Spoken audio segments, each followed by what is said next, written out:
Alright guys, what we got going on today, sorry if it's a little loud, there's some thunder going on outside. What we got going on today is we're going to bypass the throttle body coolant line in my car. The point of this is to help get the intake temperature down a little bit. This mod actually works on tons of different cars. Lots and lots of modern cars have this setup. Basically what it is you can't see it right now, but I've got two coolant lines that go into my throttle body here, one goes in, one comes out. But so basically the point of that is it warms up the throttle body, and you can actually, if I touch it, it's quite warm. It's hot, and obviously that's not good because we want cold intake temperatures. You might say that the air is moving over it so fast it's not going to pick up that much heat, but you know, you might as well. This mod isn't recommended for cold climates just because your throttle body can freeze up, which is bad.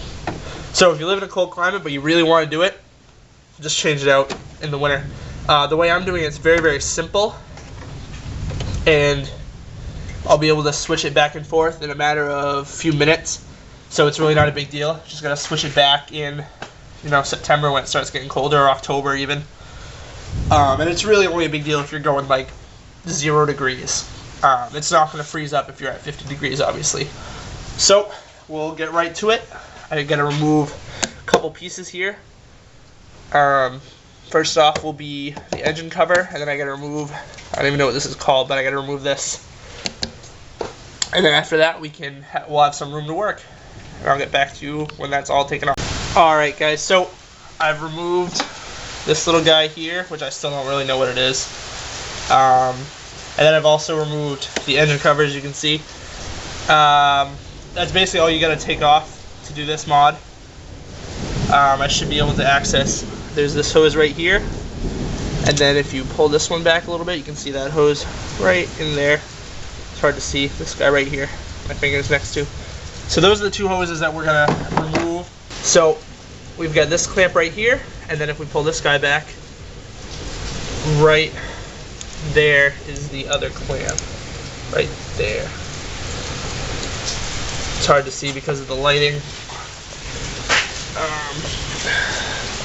But yeah, where those two connect to the engine actually are right down here, right there, and the other one connects right here. What some people have said on the forum is that you can just take like this guy right here, this hose, and just strap it right onto this and not even do what I'm gonna do. The other way to do it is to take this little 1/4 inch connector here, and you basically just take the two ends, hook them together. If you want to clean up your engine bay maybe and get rid of an unnecessary hose, you can do that route. Otherwise, you can just do the connector. Either way, it's only going to take a few minutes to reset it to stock. It doesn't take that long to take all this stuff off, so either way, not a big deal. But I'm going to go ahead and I'm going to disconnect these hoses. I'm not going to put the camera down, but just pliers and wiggle it off. Oh. Hard to do with one hand while holding a camera. Pliers on there. And there's not a whole lot of space. With a stock intake, you definitely would not have enough space to do this. There we go. Shoot.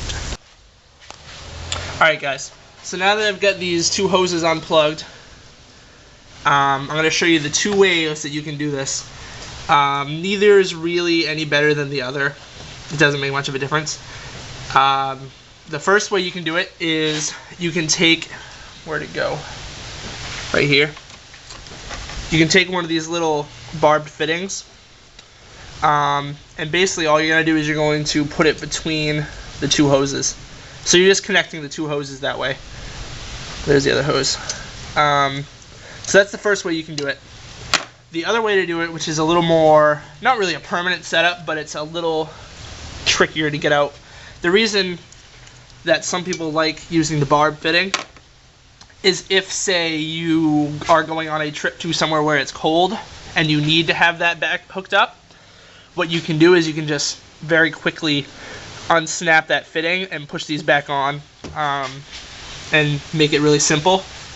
If you're, say, in a warmer climate, you want it to be a little more permanent, you don't really care, what you can do is you can just cap these off and cap off the little ends down here, although that doesn't really work so well.